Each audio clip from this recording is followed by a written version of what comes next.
committee if that would be something that you guys are favorable to. What I'd like to do is, again, make sure that we have got some good ideas going forward. The problem that we have, I'd like to start with the board and then introduce a couple in of the residents. What the problem is that the window that they gave us to spend this money is quite small. So we just received the funds around August of last year, like I said, the first half. We haven't even received the second half yet. There's a pretty small box of what you can actually spend this money on. Natural infrastructure is one of the easiest ones because they're pushing for water and sewer and high-speed internet. They did open up a portion to the funding that could be utilized for our town website, to my understanding. I'll look into that a little bit more. With saying that, as long as you were updating COVID responses and putting them on that town website, okay? Because this is all, like I say, American Rescue Fund Act money from the feds. So we need to have all the money earmarked by the end of 2023. And unless they give us an extension, it has to be all allocated out of the account by 2024. So it just took us 2 years to get as far as we did with the water project that we're working on. So we're gonna have to watch really carefully what we earmark this money for, on especially what the guidelines, what we can spend it on, but also what we can reasonably accomplish within that very small time frame. As you guys all know how long it takes to go from the idea to the conception to the engineering to the seeker and everything else that goes along with different projects, and how many months that takes. So I don't want us to lose money, and I'm open to suggestions. I still think the easiest way would have been to put it in the highway garage. Unfortunately, that's not one of the things we can do. It doesn't allow us to do that. So that would have benefited all of the townspeople, because we all pretty much use the roads. But we still can't allot that towards the roads?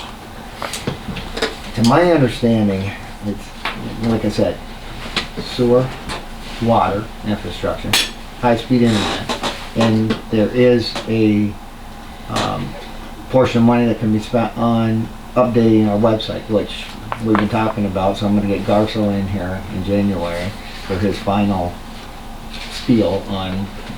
He said he was holding his prices as of right now, because that's been kind of stale. It's been about 3 months because everything else going on. I haven't had time to go that avenue, but I'm hoping that we can get that all resolved in the January meeting and hire him for the new year, and then it'll be kept up to date by that time from Mr. Garson. From our last work session, I believe we were all in favor of, I know Mr. Thatcher was with him.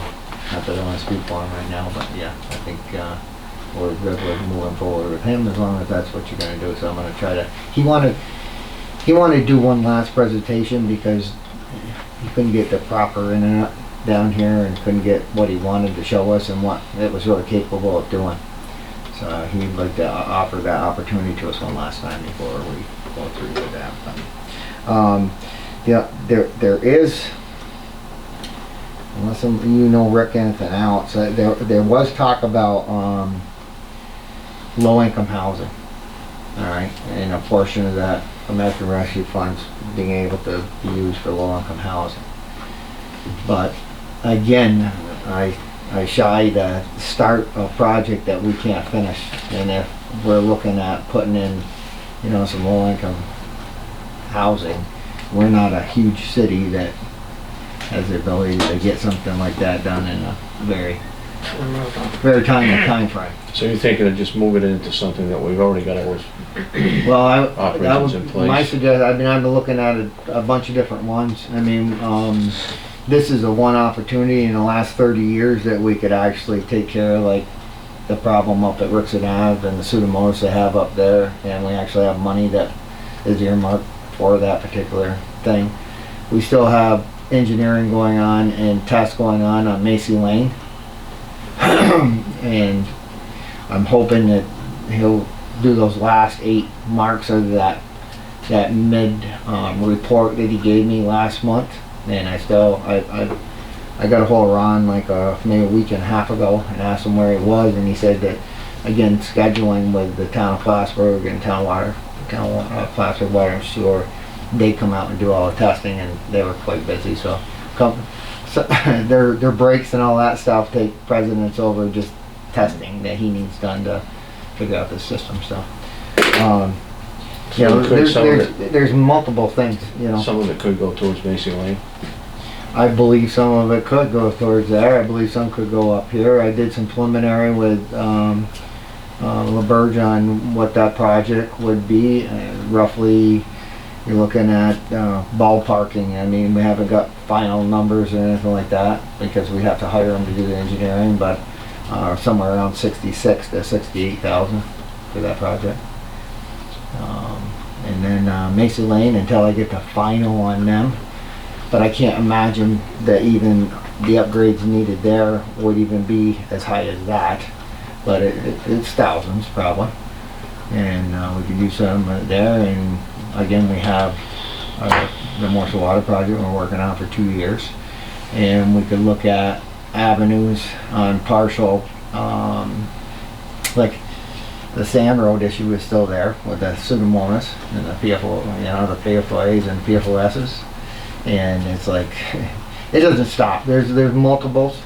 That has a little jump start because the county has been working on that. The state, DEC, state health department, Clinton County Health Department, the town of Plattsburgh, and there's some preliminary engineering throwing around on that too.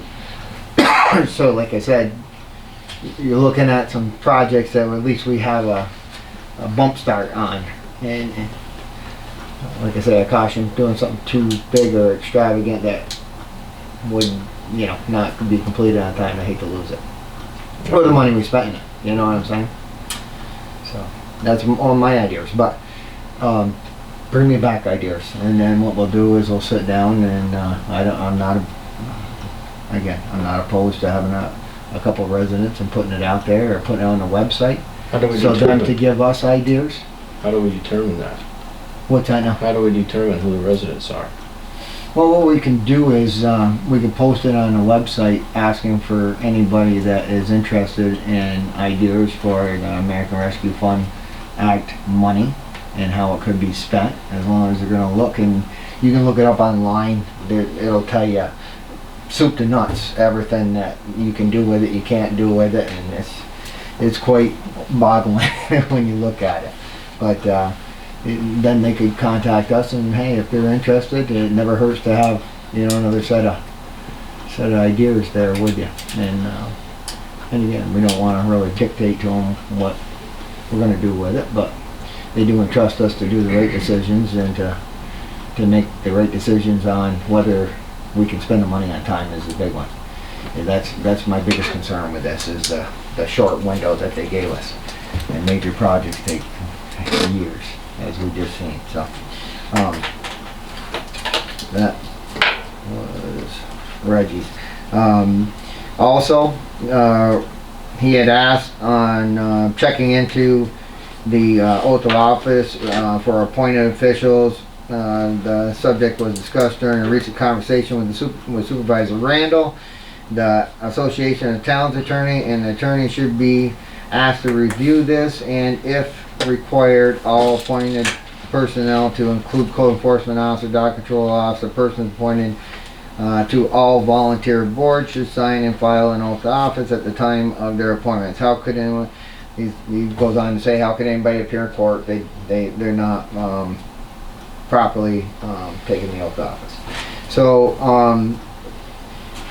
we did do some research on this. Mike, I know you had talked to me that you had reached out to the Association of Towns on a couple specific jobs and titles. No, that's all right. Yeah, I called down there and asked about both those questions, and you can follow up if you want to, or someone else can. I understood it that the oath did not have to be done yearly for those two positions, And that was a dog control officer and and the zoning. the zoning. Okay, and those are two he was questioning. Although I have spoken with both of those people, and they're willing to do them annually, but I appreciate the clarification on that, and that way we can get that answer back to Mr. Facto.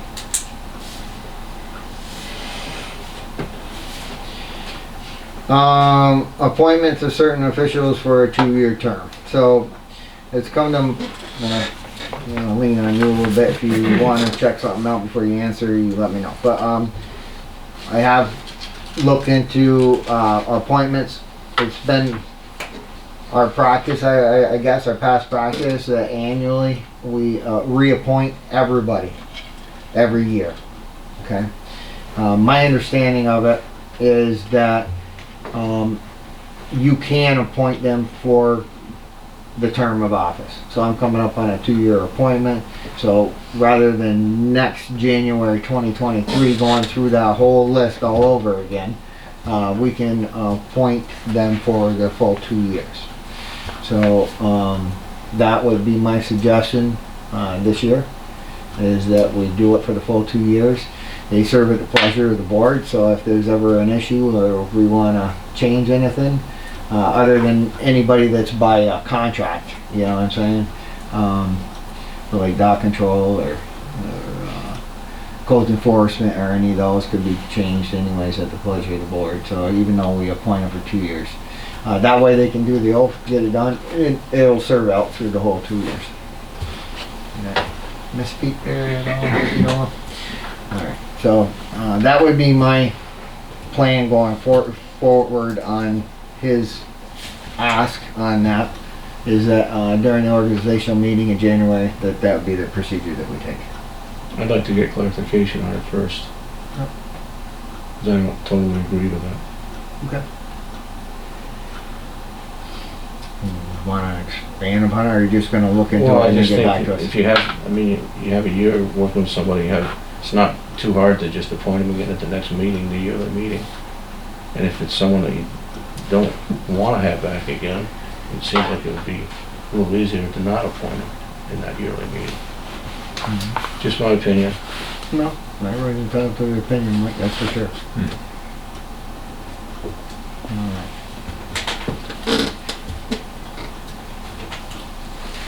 Updating the town website was the last one that he had on his list, and we just discussed that too. Like I said, I talked to Mr. Garso, he's gonna be doing that. And then he wishes all of us, or actually all the residents, a Merry Christmas.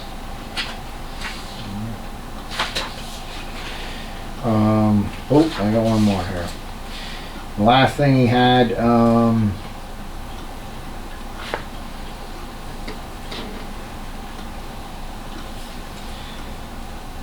it looks like he has another thought on rescue plan money, it looks like.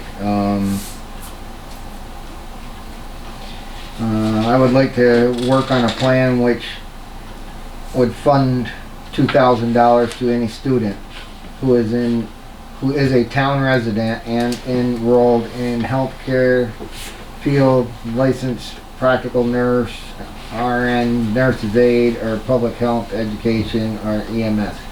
Those positions are in demand during the pandemic, and the funding will help these individuals during this uncertain time.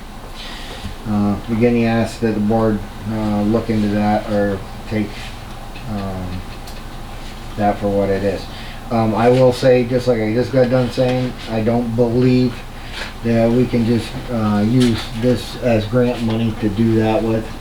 I don't believe that's on there. So if he knows of a way that you can use some of the money to do that, we'll discuss it and go from there. But I don't know. We'd have to do some homework before we did that.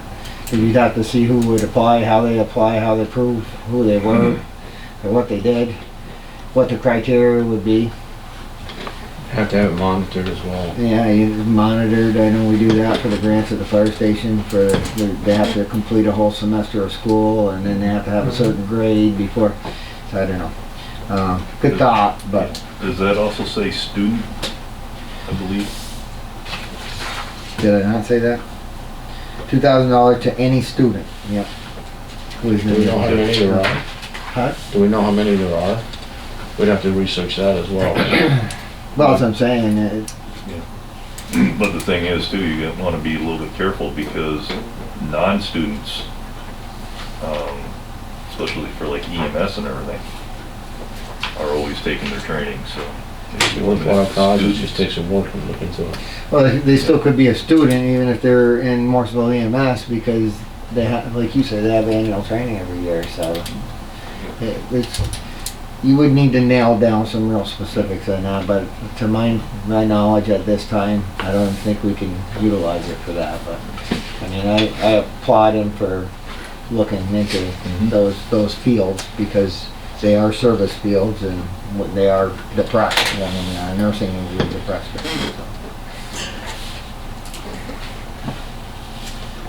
All right. Anybody else on council in time? Not.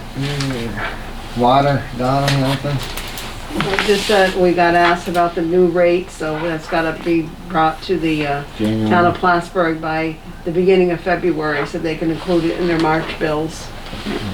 So yeah, there is gonna that'll be the third one since I took office. Increase to the town of Plattsburgh what they charge us for the water to the districts.